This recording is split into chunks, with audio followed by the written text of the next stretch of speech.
నల్గొండ వెళ్దాం. నల్గొండలో మా ప్రతినిధి కిరణ్ మనకి అందుబాటులో ఉన్నారు. ప్రధానంగా చూసుకుంటే కాంగ్రెస్ వైపు బీజేపీ నేత రాజగోపాల్ రెడ్డి అడుగులు వేస్తున్నట్లు ఇప్పుడు వార్తలు అయితే చక్కర్లు కొడుతున్నటువంటి పరిస్థితి గత కొన్ని రోజుల నుంచి చూస్తున్నాం. కర్ణాటకలో డీకే శివకుమార్తో వెంకటరెడ్డి భేటీ వెనుక ఆంతర్యం ఏంటనేటువంటి ఒక ప్రశ్న కూడా ఉత్పన్నమవుతున్న పరిస్థితి కనిపిస్తూ ఉంది. ఈవేళ ఢిల్లీలో రాజగోపాల్ రెడ్డిని బీజేపీ పెద్దలు బుజ్జగిస్తారా, లేక తెలంగాణలో సంబంధించినటువంటి బీజేపీ కాంగ్రెస్లో ఏం జరుగుతుంది, లేకపోతే ఆయన జాయిన్ అవుతారనేటువంటి ఒక సందిగ్ధత అయితే కొనసాగుతున్నటువంటి పరిస్థితి కనిపిస్తూ ఉంది. దీనికి సంబంధించినటువంటి పూర్తి అప్డేట్స్ ఏంటి కిరణ్ చెప్పండి. రాజశేఖర్, ఇక ఉమ్మడి నల్గొండ జిల్లా విషయానికి వచ్చినట్టయితే ఏదైతే గత కొద్ది రోజులుగా కోమటిరెడ్డి రాజగోపాల్ రెడ్డి తిరిగి కాంగ్రెస్ గూటికి చేరుతాడనే వార్తలైతే షిక్కార్లు చేస్తున్నాయి. ఎందుకంటే గత కొద్ది రోజులుగా అన్ని రాజకీయ పార్టీల్లో వలసలు ఒక పార్టీ నుంచి ఒక పార్టీకి వలసలు మారుతున్న క్రమంలో కర్ణాటక ఎన్నికల్లో కాంగ్రెస్ పార్టీ విజయం సాధించిన తర్వాత తెలంగాణలో కూడా కాంగ్రెస్ పార్టీ విజయం సాధిస్తుందనే సంకేతాలు వస్తున్న నేపథ్యంలో ఇటు ఇప్పటికే బీజేపీలో చేరినటువంటి కోమటిరెడ్డి రాజగోపాల్ రెడ్డి తిరిగి సొంత గూటికి చేరుతారనే ఊహాగానాలు అయితే గత 2-3 రోజులుగా బలంగా వినిపిస్తున్నాయి. ఈ నేపథ్యంలో ఆయన ఈ రోజు హైదరాబాద్ నుంచి ఢిల్లీ వెళ్లే ముందు కూడా కొన్ని వ్యాఖ్యలు చేయడం జరిగింది. ప్రస్తుతానికైతే తాను బీజేపీలో ఉన్నానని ఢిల్లీ పెద్దలతో మాట్లాడిన తర్వాత, అదే విధంగా కవితను ఎందుకు అరెస్ట్ చేయలేదనే దానిపైన మేము ప్రశ్నిస్తానని కూడా చెప్పడం జరిగింది. ఏదేమైనప్పుడు కూడా తన అన్న ఏదైతే భువనగిరి ఎంపీగా ఉన్నటువంటి కోమటిరెడ్డి వెంకరెడ్డి నిన్న కర్ణాటకకు వెళ్లి అక్కడ డీకే శివకుమార్ ని కలిసిన దాంట్లో కూడా తన తమ్ముడు రాజగోపాల్ రెడ్డిని పార్టీలోకి తీసుకొస్తాడని చెప్పినాడని కూడా మనకు తెలుస్తున్న సమాచారం. మొత్తానికి ఇటు కోమటిరెడ్డి రాజగోపాల్ రెడ్డితో పాటు ఈటల రాజేందర్, అదే విధంగా ఎవరైతే బీజేపీ పార్టీలోకి వెళ్లారో వారందరినీ తిరిగి కాంగ్రెస్ గూటికి చేర్చేందుకైతే కాంగ్రెస్ శ్రేణులు ఠాక్రే నుంచి ఇక్కడ రేవంత్ రెడ్డి, కోమటిరెడ్డి వెంకరెడ్డి విస్తృతంగా ప్రయత్నాలు అయితే చేస్తున్నారు. ఇటు కోమటిరెడ్డి రాజగోపాల్తో పాటు ఈటల రాజేందర్ని కనుక కాంగ్రెస్ పార్టీలోకి తీసుకొచ్చినట్టయితే కాంగ్రెస్ పార్టీకి ఇక తిరుగుండదని తెలంగాణలో ఇప్పటికే ఖమ్మం జిల్లాకు చెందినటువంటి పొంగులేటి శ్రీనివాస్ రెడ్డితో పాటు మహబూబ్ నగర్ చెందినటువంటి జూపల్లి కూడా ఇప్పటికే కాంగ్రెస్ పార్టీ ఆహ్వానించింది. ఈ నేపథ్యంలో వీరితో పాటు ఇటు రాజగోపాల్ రెడ్డి, ఈటల రాజేందర్ వచ్చినట్టయితే ఇక తెలంగాణ కాంగ్రెస్ కు తిరుగుండదని, రానున్న రోజుల్లో కాంగ్రెస్ పార్టీ తెలంగాణలో కూడా విజయం సాధిస్తుందనే నమ్మకంతో వారు ఉన్నారు. దీనికోసమే వారు ఇటు రాజగోపాల్ రెడ్డితో పాటు ఈటల రాజేందర్ను కూడా పార్టీలోకి తీసుకొచ్చేందుకు తీవ్ర ప్రయత్నాలు చేస్తున్నారు. గత 2 రోజులుగా రాజగోపాల్ రెడ్డి తిరిగి కాంగ్రెస్ గూటికే చేరుతాడు, తిరిగి మునుగోడు లేదా భువనగిరి ఎంపీగా పోటీ చేస్తాడనే వార్తలు అయితే రూపొందుకున్నాయి. ఈ నేపథ్యంలో తాను ఇప్పటి వరకు నేను తిరిగి కాంగ్రెస్ లో వెళ్తానని చెప్పనప్పటికీ ఈ రోజు ఢిల్లీకి వెళ్తున్న నేపథ్యంలో ప్రస్తుతానికైతే తాను బీజేపీలోనే ఉన్నానని కూడా వ్యాఖ్యానించి కవిత అరెస్ట్ ను చేయడంలో పార్టీ ఎందుకు వెనకంజు వేసిందో దానిపైన కూడా మేము అధిష్టానంతో మాట్లాడతామని, కేటీఆర్ ఢిల్లీ పెద్దలతో మాట్లాడినంత మాత్రాన బీజేపీతో కాదని ఇప్పటికే బీఆర్ఎస్ అదే విధంగా బీజేపీ కలిసి పనిచేస్తాయనే సంకేతాలు జనంలోకి వెళ్తూ చేయబట్టే మేము ఈ రోజు అధిష్టానంతో మాట్లాడేందుకు వెళ్తున్నాము అని కొద్దిసేపటి క్రితం మాట్లాడడం జరిగింది. ఏదేమైనప్పుడు కూడా తెలంగాణ రాష్ట్ర కాంగ్రెస్ లో వలసల పర్వం అయితే మొదలైంది. ఈ యొక్క వలసలు ఇంకా కొనసాగే అవకాశం ఉంది. ఇప్పటికే పొంగులేటి జూపల్లి చేరిన తర్వాత నల్గొండ జిల్లాకు చెందినటువంటి రాజగోపాల్ రెడ్డి, కరీంనగర్ చెందిన ఈటల రాజేందర్ కనుక కాంగ్రెస్ పార్టీలో చేరితే రానున్న రోజుల్లో కాంగ్రెస్ పార్టీకి తిరుగు ఉండదనే కృతనిశ్చయంతో కాంగ్రెస్ పార్టీ అధిష్టానం కావచ్చు, రాష్ట్ర కాంగ్రెస్ నేతలు కావచ్చు, వీరిద్దరిని పార్టీలోకి తీసుకునేందుకైతే బలంగా ప్రయత్నం అయితే చేస్తున్నారు. రాష్ట్ర రైట్ అవుట్. ఆయన చేసిన వ్యాఖ్యలోనే మనకు ఒక రకమైనటువంటి హింట్ ఇచ్చారనుకోవచ్చు. ఎందుకంటే ప్రస్తుతం నేను బీజేపీలో కొనసాగుతున్నా అంటే భవిష్యత్తులో ఉండొచ్చు, ఉండకపోవచ్చు అనేటువంటి సందేశం ఇస్తున్నాను. గతంలో కూడా ఆయన చాలా సందర్భాల్లో మీడియా మిత్రులు అడిగినప్పుడు ఒక విషయాన్ని అయితే ఖచ్చితంగా చెప్పాను, నేను ఖచ్చితంగా బీజేపీలోనే కొనసాగుతా, అందులో సందేహం లేదని కూడా గట్టిగా చెప్పినటువంటి పరిస్థితులు కూడా ఉన్నాయి. కానీ ఒక్కసారి ఇప్పుడు మార్పులు రావడానికి కారణం అంటే కాంగ్రెస్ పుంజుకోవడం కారణం అయితే ప్రధానంగా రాజగోపాల్ రెడ్డికి తమ్ముడైనటువంటి అంటే బ్రదర్గా ఉన్నటువంటి వెంకటరెడ్డి వ్యాఖ్యలు అంటే చేస్తున్నటువంటి వ్యాఖ్యలు కానీ ఆయన మాట్లాడుతున్న మాటలు కూడా చూసుకుంటే ఇద్దరి మధ్య ఒప్పందం కుదురుతుంది, ఆయనటువంటి ప్రోద్బలం కూడా ఖచ్చితంగా ఉంది అని మనం అనుకోవచ్చు అంటారా? ఖచ్చితంగా రాజశేఖర్, ఎందుకంటే మొదటి నుంచి కూడా తన అన్న వెంకటరెడ్డి అడుగు జాడల్లోనే రాజగోపాల్ రెడ్డి కూడా వచ్చారు. అప్పుడు వైఎస్ రాజశేఖర రెడ్డి ఉన్నప్పుడు నల్గొండ ఎమ్మెల్యేగా కోమటిరెడ్డి వెంకరెడ్డి, భువనగిరి ఎంపీగా మొదటిసారి రాజగోపాల్ రెడ్డికి అవకాశం కల్పించారు.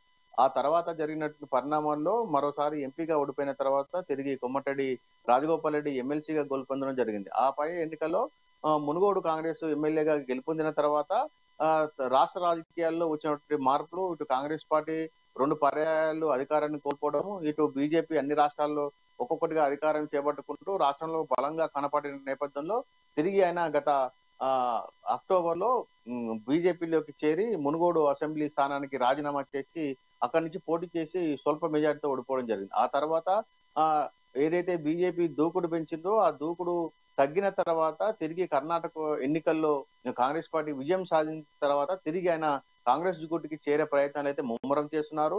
ఖచ్చితంగా ఒకటి రెండు రోజుల్లో మాత్రం అయితే క్లారిటీ వచ్చింది. తన అన్న వెంకరెడ్డి కూడా తన తమ్ముని తీసుకొచ్చేందుకైతే తీవ్ర ప్రయత్నాలు చేస్తున్నారు. 2-3 రోజులు ఈ యొక్క అధిష్టానం ఈరోజు ఢిల్లీతో మాట్లాడిన తర్వాత అక్కడ అసంతృప్తితో వస్తారా, లేకపోతే అధిష్టానం పెద్దలు మాట్లాడిన దానికి వాళ్ళు సంతృప్తి చెప్తే పార్టీలో ఉంటారనేది అయితే సందేహంగానే మారింది. ఎందుకంటే తన అన్న వెంకటరెడ్డి ఇప్పటికే తన తమ్ముడు రాజగోపాల్ ని పార్టీలోకి తీసుకొస్తాడనే సంకేతాలు కూడా పార్టీ అధిష్టానానికి ఇచ్చినట్టుగా తెలుస్తుంది. ఒక దశలో బీజేపీ పార్టీలో చేరినటువంటి రాజగోపాల్ రెడ్డి తర్వాత కొమ్మటిరెడ్డి వెంకరెడ్డి కూడా బీజేపీలో చేరుతాడు అనే సంకేతాలు కూడా గతంలో వినిపించాయి. అయితే రోజు రోజుకు కర్ణాటక ఎన్నికల తర్వాత రాష్ట్ర కాంగ్రెస్ పుంజుకోవడము, ఇటు బీజేపీ బలహీన పడుతుందనే సంకేతాలు, ఇటు బీఆర్ఎస్ బీజేపీ కలిసి ఒకటే అన్న సందేహాలు బలంగా వినిపిస్తున్న నేపథ్యంలో తిరిగి ఎవరైతే బీజేపీలోకి వెళ్ళారో వారందరూ కూడా తిరిగి కాంగ్రెస్ గూటికి చేరే అవకాశాలు అయితే మెండుగా కనిపిస్తున్నాయి. మనకు ఈ రోజు సాయంత్రం వాళ్ళు అక్కడ అధిష్టానం ఢిల్లీ బీజేపీ పెద్దలతో కలిసిన తర్వాత మీడియా సమావేశం ఏర్పాటు చేసి వారి యొక్క నిర్ణయాన్ని ప్రకటిస్తారా, తిరిగి హైదరాబాద్ వచ్చిన తర్వాత వాళ్ళ నిర్ణయాన్ని ప్రకటిస్తారని అయితే మనం ఒకటి రెండు వేచి చూడాలి. మొత్తానికైతే కాంగ్రెస్ పార్టీ అయితే ఇటు కోమటిరెడ్డి రాజగోపాల్ రెడ్డితో పాటు ఈటెల రాజేందర్, అదే విధంగా తిరిగి పార్టీలోకి వెళ్ళినటువంటి బీజేపీలోకి ఉన్న వాళ్ళందరినీ కూడా తిరిగి కాంగ్రెస్ గుడికి చేర్చేందుకైతే తీవ్ర ప్రయత్నాలు చేస్తున్నారు రాజశేఖర్. అంటే ఒకటంటే అంతకుముందు జరిగిన పరిణామాలు చూసుకుంటే మునుగోడు ఎలక్షన్స్ ఉప ఎన్నికలకు ముందు ఆయన చేసినటువంటి కామెంట్స్ కూడా అప్పుడు తీవ్ర దుమారం రేపారు. కాంగ్రెస్ పార్టీని ఆయన ప్రధానంగా విమర్శించి బయటకు రావటం, సొంత అన్నను కూడా కాదంటే చెప్పినట్టు అంటే వారి మధ్య కూడా సోదర భావానికి వీడేసి కూడా ఆయన బయటకు రావటం, బీజేపీలో చేరటం, మళ్ళీ పోటీ చేయడం అంతా ఒక తతంగం జరిగింది. మళ్ళీ ఇప్పుడు ఒకవేళ ఆయన కాంగ్రెస్ పార్టీలకు ఒకవేళ ఇప్పుడు మనం అనుకున్న తతంగాన్ని మొత్తం చూసుకుంటే ఆల్మోస్ట్ ఫైనల్ అయినట్టు కనిపిస్తుంది. ఒకవేళ నిజంగా మార్పు తథ్యమని భావించి వెళ్ళిపోతే కనుక అంటే ప్రజలు మళ్ళీ ఆదరించే అవకాశం ఏమైనా ఉంది? అంటే భిన్నమైనటువంటి వాదనలు ఏమైనా వినిపిస్తాయి ప్రజల నుంచి, లేకపోతే మళ్ళీ కాంగ్రెస్ గుట్కి రావడం అనేది శుభపరిణంగా ఫీల్ అయ్యే అవకాశం ఉందా? అంటే ఎలాంటి స్పందన వచ్చే అవకాశం ఉంది ప్రజల నుంచి? రాజశేఖర్, ఒకసారి మనం రాష్ట్ర రాజకీయాలు పరిశీలించినట్టయితే కొన్నిసార్లు పార్టీగా బలంగా కనిపించినప్పటికీ అక్కడ పనిచేసినటువంటి నాయకులు బలంగా లేకపోతే ఓడిపోయిన సందర్భాలు కూడా ఉన్నాయి. ఇప్పుడైతే ఈ రాజగోపాల్ రెడ్డి, కొమ్మిరెడ్డి బేరస్ చూసుకున్నట్టయితే వీళ్ళు బలమైన ఆర్థికంగా ఎదిగిన నేతలతో పాటు బలమైన క్యాడర్ ఉన్న నాయకులు కాబట్టి ఇతను కాంగ్రెస్ పార్టీ నుండి బీజేపీలోకి చేరిన వెంటనే అక్కడ ఉన్నటువంటి కాంగ్రెస్ పార్టీ క్యాడర్ అంతా కూడా రాజగోపాల్ రెడ్డికి పనిచేసింది.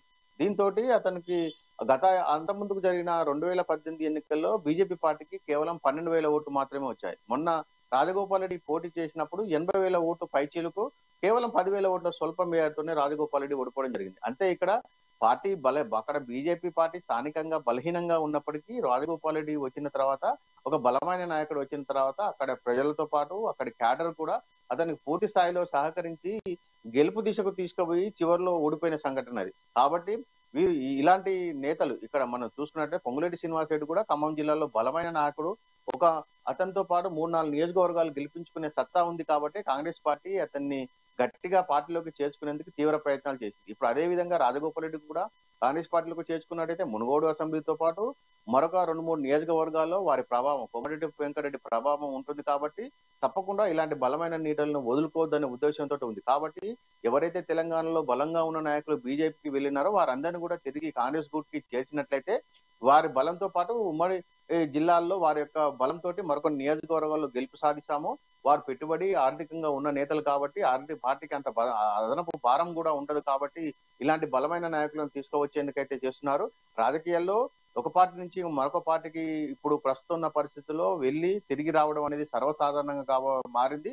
ప్రజలందరూ కూడా దీన్ని ఏమి పార్టీలు మారినంత మాత్రం వారిని పట్టించుకునే పరిస్థితులు లేదు. చివరికి ఎన్నికలు వచ్చే సమయానికి పార్టీ బలబలాలు ఏంటి, వాళ్ళు ఆర్థికంగా ఉన్నారా, ప్రజలందరితో కలిసిపోతున్నారా, తీరా ఎలక్షన్ టైంలో ఎన్నికల వ్యయంతో పాటు ప్రజలకు అన్ని కూడా ఇటు మందు కావచ్చు, డబ్బుల పంపిణీ కావచ్చు, అవన్నీ పంపిణీ చేస్తున్నారనే ఉద్దేశంతో ఎన్నికలు చివరి 4-5 రోజులు జరుగుతాయి కాబట్టి వారందరూ కూడా ఆర్థికంగా బలమైన ఉన్న నేతలకి అధిక ప్రాధాన్యత ఇచ్చి పార్టీలోకి తీసుకునేందుకు అన్ని పార్టీలు కూడా ఆసక్తి చూపుతాయి. అందులో భాగంగానే తిరిగి రాజగోపాల్ రెడ్డిని కాంగ్రెస్ పార్టీలో తీసుకున్నట్టయితే కాంగ్రెస్ కు పార్టీకి అదనపు బలం చేకూరుతుందని కాంగ్రెస్ పార్టీ అధిష్టానంతో పాటు రాష్ట్ర కాంగ్రెస్ పార్టీ భావిస్తుంది. రాజశేఖర్. పార్టీ ఒకవేళ మారితే కనుక అంటే బీజేపీకి ఎంతవరకు నష్టం చేకూర్చు, ఎందుకంటే బీజేపీకి వలసలు వచ్చినటువంటి పరిస్థితి కొన్ని రోజులు కంటిన్యూగా వార్తల్లో ఉండటం, వరుసగా నేతలు రావడం అనేది ఒక సందడిగా మారినటువంటి పరిస్థితి. తర్వాత పూర్తిగా మారిపోయింది పరిస్థితి. కర్ణాటక ఎలక్షన్స్ తర్వాత కాంగ్రెస్కి ఇప్పుడు వలసల పర్వం కొనసాగుతున్నటువంటి పరిస్థితి. ఈ నేపథ్యంలో అంటే తిరిగి తన సొంత గూటికి రావడం కాంగ్రెస్ పార్టీకి ఎంత మేలు చేకూరుతుందో బీజేపీ కూడా అంతే స్థాయిలో నష్టం చేకూర్చే అవకాశం ఉందనుకోవచ్చు మనం. తప్పకుండా. ఎందుకంటే హుజురాబాద్ లో కూడా ఈటల రాజేందర్ తన సుశక్తి, తన యొక్క ఆర్థిక బలం, అంగబలంతో అక్కడ గెలిచినట్టుగా చెప్పవచ్చు. ఎందుకంటే అంత ముందుకు అక్కడ హుజూరాబాద్ లో కూడా బీజేపీ పార్టీకి డిపాజిట్ కూడా రాలేదు. గత 2018 ఎన్నికల్లో దాదాపు వారందరూ 119 స్థానాల్లో పోటీ చేసేందుకు కూడా అభ్యర్థులు లేక చాలా చోట్ల 100కు పైగా నియోజకవర్గాలు వాళ్ళ డిపాజిట్ కూడా కోల్పోవడం జరిగింది.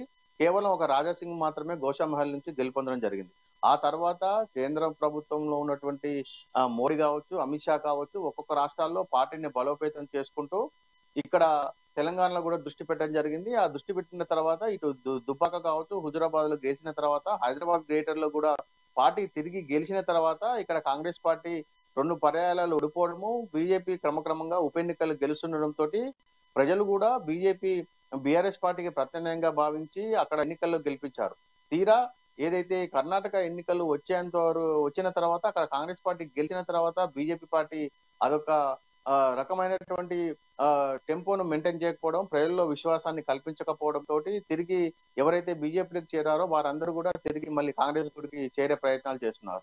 ఒక రకంగా చెప్పాలంటే ఈ కర్ణాటక ఎన్నికల తర్వాత బీజేపీకి తెలంగాణలో పెద్ద నష్టమే జరిగిందని చెప్పవచ్చు. వాళ్ళు కూడా తగిన సమయంలో నష్ట నివారణ చర్యలు చేపట్టకపోగా పట్టించుకోకపోవడంతో ఈ యొక్క ఎవరైతే చేరినారో వారందరూ కూడా కాంగ్రెస్ పార్టీకి చేరుతున్నారు. ఏదేమైనప్పటికీ కూడా ఈ యొక్క రాజగోపాల్ రెడ్డి కాంగ్రెస్ పార్టీకి వెళితే బీజేపీకే నష్టం జరుగుతుంది. అదేవిధంగా ఈటల రాజేందర్ వెళ్ళినా బీజేపీకే నష్టం జరుగుతుంది. ఎందుకంటే వీళ్ళు బలమైన గత 20 సంవత్సరాలుగా రాజకీయాల్లో ఉన్న నేతలు కాబట్టి ఇటు సొంత నియోజకవర్గాలతో పాటు తెలంగాణ వ్యాప్తంగా కొంత పేరున్నటువంటి నాయకులు.